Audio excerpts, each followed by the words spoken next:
Ladies and gentlemen, my name is Elston, and today we are going to be carrying on our Painting the Empire series. Now, if you don't know what this is a series where I've painted up an entire 6,000 points worth of Empire within 2 months, and I recorded each step of each unit, so you can see how I painted them. And in this one, we're going to do something special. These are Birdmen. They have another name that's like a Birdmen of, I can't remember what it is, so I'm just going to call them Birdmen. Now, in this, we're going to start off with a green-brown. This was a challenging episode because I was trying to figure out the best way of painting a kind of fabric.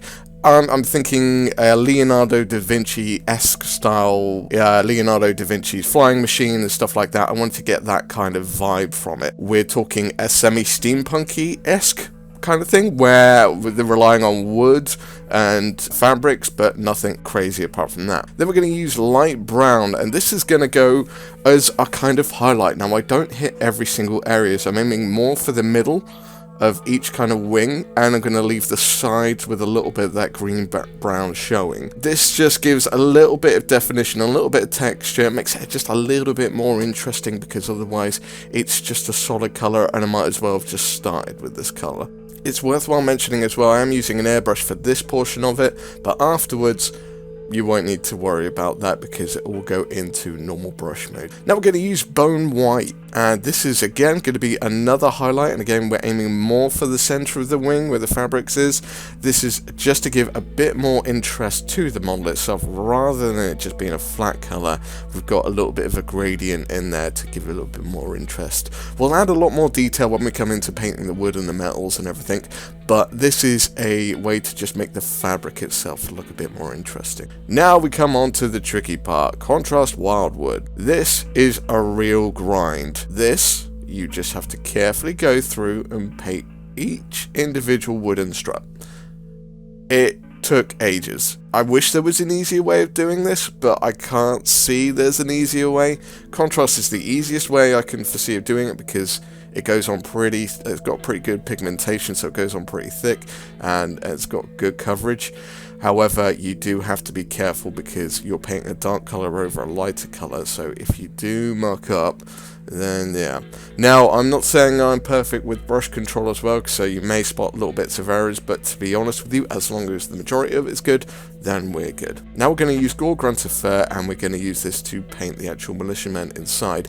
If you look at the previous video, there'll be a link up the top right. This is on how to paint militia. Now, all of these guys are painting in the same style as the militia. There wasn't a particular theme with these, or a particular color scheme. The client just wanted militia style coloring, so that's what we're going to use. So you could use the previous video just to get an idea of that. Now we're going to use snakebite leather, and this is just going to paint the sort of straps, all the little fiddly bits. With these models, you'll find there's loads of little straps and buckles and things like that. Try and catch them if you can.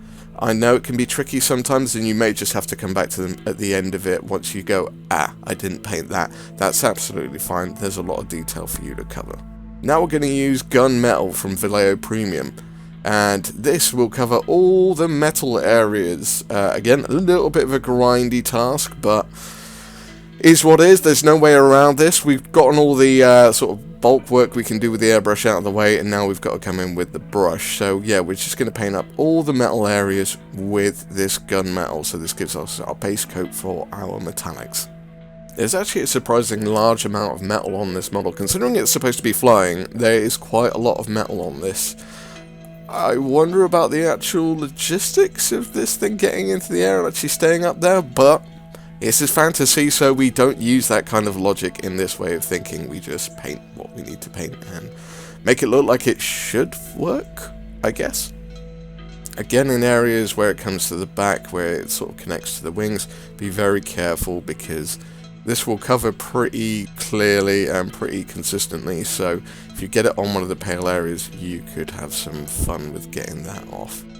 Now we're going to use Basilicanum Grey, and again this is going to be covering a lot of the areas of the militiamen where we just want to add in some color definition so it doesn't look like it's just painted white. One thing I should mention about this model, I had to turn it a lot. Now that's a weird statement, but I did have to turn it a lot to get it to be able to paint certain areas, so don't be afraid of doing that. Now we're going to use Guilliman Flesh, and this is just going to paint over the skin areas.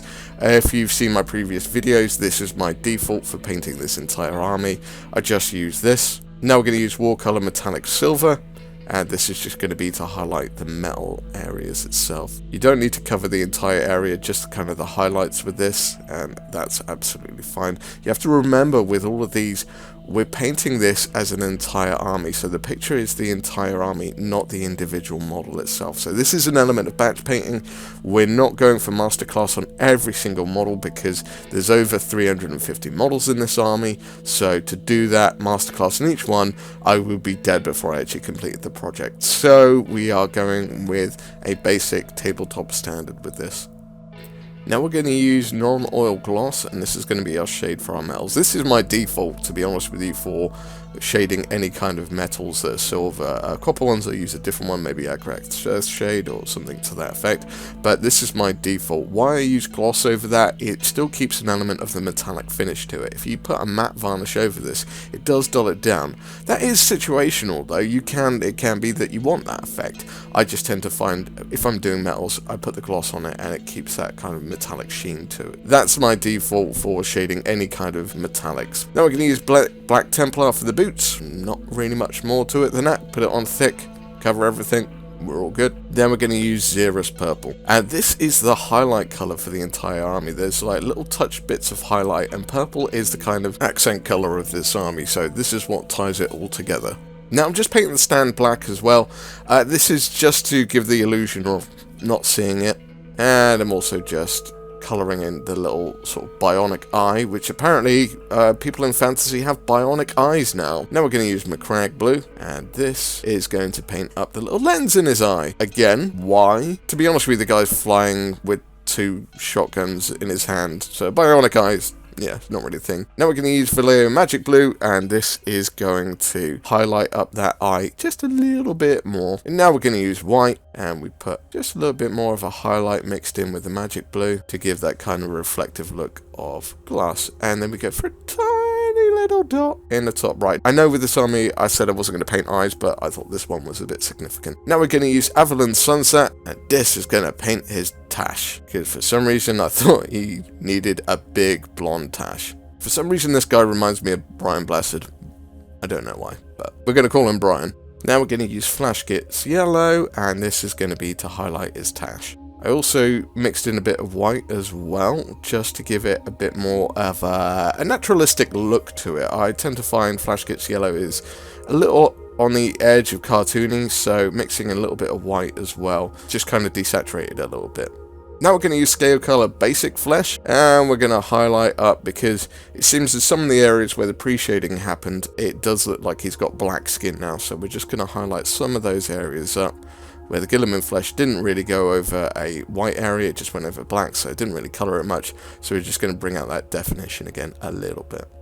It was very rare that I did this with any of the models in this project. This isn't a step you'll have to do frequently, but it's one to, if you're looking at the model and you think, he's got like a dark side of the face, then yeah, use this just to highlight it back up. And any of the areas on the hands where it looks like he's exceptionally dirty. And there you have it. That's him done. There's a little bit of a speed paint there. It doesn't really require a lot. The main thing is control. When putting the wild wood on the wings and the metal on the wings, that is the area you need the most control, because if you do get it wrong, it will cause problems afterwards, so just watch out for that. Also as well, trying to place these guys on the base, you do need some element of finesse to get them all to actually sit like that. So different heights and everything is the way the clients set this all up. So I think it's quite ingenious. I like the way it looks.